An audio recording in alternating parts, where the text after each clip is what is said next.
Hey guys, মই কোন বা আপুনি কোন?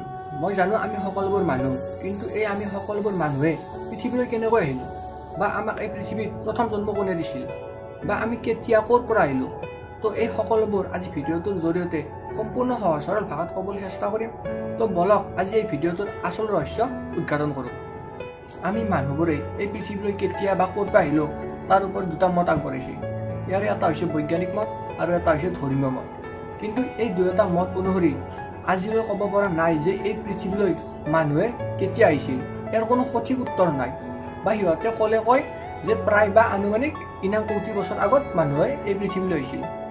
আনহাতে বিভিন্ন ধৰ্মমত অনুসৰি আমাৰ মানুহৰ উৎপত্তি বিভিন্ন। যেনে কিছুমান ধৰ্মীয় মত অনুসৰি আমাৰ মানুহৰ জন্ম হৈছিল বান্দৰৰ পৰা, আৰু কিছুমান ধৰ্মীয় মত অনুসৰি আমাৰ মানুহৰ জন্ম হৈছিল ডাইনাছৰৰ পৰা।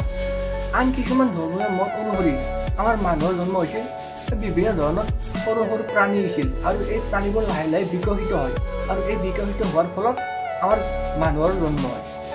তো ইয়াৰ কোনো সঠিক উত্তৰ দিব পৰা নাই আজিলৈ।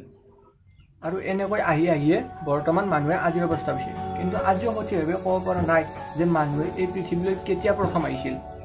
তো আজিৰ পৰা 50 লক্ষ বছৰ আগত পৃথিৱীত বহুত ডাঙৰ সৰু জীৱকে ধৰি বহুতো জীৱ জন্তু আছিল। কিন্তু এক প্ৰাকৃতিক দুৰ্যোগত সেই জীৱ জন্তু লগতে বিভিন্ন ধৰণৰ গছ গছনি পুৰি ছাই হৈ যায়।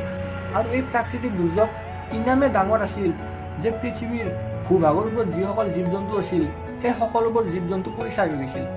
মাত্ৰ কিছু সংখ্যক জীৱ জন্তুৱে বাচি আছিল, আৰু যিসকল জীৱ জন্তু বিশেষকৈ গাঁতৰ ভিতৰত আছিল সেইসকল বাচি আছিল।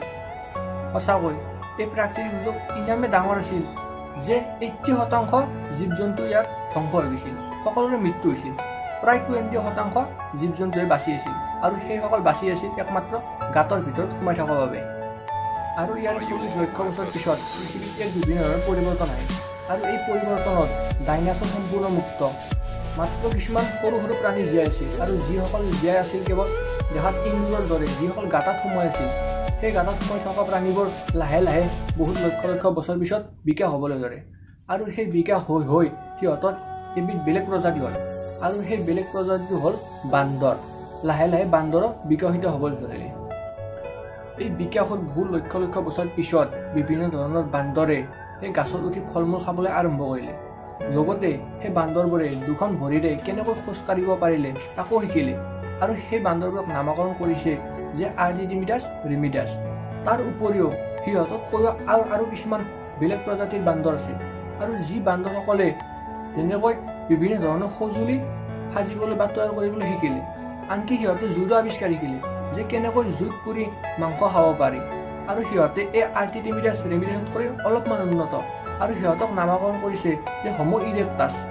আৰু হোমো ইৰেক্টাছৰ পিছত আন এবিধ উন্নত মানৰ বান্দৰ প্ৰজাতি হৈছে হোমো চেপিয়নছ। আৰু ই ইনামে বুদ্ধিয়ক যে ই লাহে লাহে ভাষাৰ বিকাশ শিকিছে, আৰু লাহে লাহে কথা ক'বলৈ আৰম্ভ কৰিছে।